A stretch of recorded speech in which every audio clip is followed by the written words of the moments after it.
Good morning, I am Dr. Smita from SIMS Hospital, Vadapalani. I am consultant medicine, diabetology, geriatrics and lifestyle medicine specialist. Today we will be talking about the most common symptoms which patients present with, that is cough, sore throat and fever and sometimes headache. So this is a cluster of symptoms which we tell as upper respiratory tract infection. It can happen with various causes. Most commonly it is because of the viruses. It can be adenovirus, rhinovirus, even coronavirus or influenza viruses. Most commonly this is also called sometimes as common cold or flu. Common cold, what are the symptoms the patient will present with is running nose, nose block and sore throat, cough.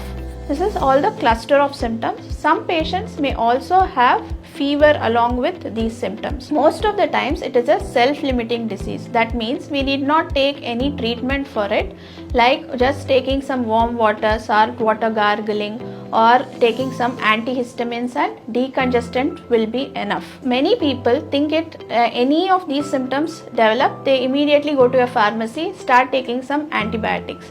As most of these are caused by viruses, the antibiotic will not help. Antibiotics are only given mostly for bacterial diseases. When a bacterial infection happens to a patient, that time only we have to give antibiotic. Many times antivirals are not required for normal adults.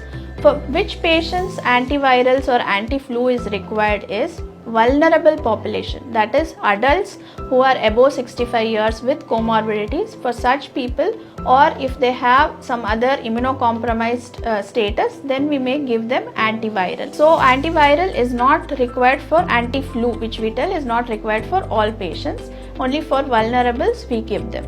And how to prevent these infections is, when any person is suffering from such cough, cold or running nose, it is better to wear a mask and not go to crowded places, maintaining hand hygiene when they are blowing the nose or using the tissue, then afterwards immediately washing their hands with soap and water. This prevents spread of infection from one person to another person. And for elderly people, we always advise flu vaccination, that is above 60 or 65 years. Flu vaccination if you take, you can prevent this common symptoms of cold, cough, throat pain, which can progress sometimes to even pneumonias. That is also called as H1N1 pneumonia. Such things can be prevented. Thank you.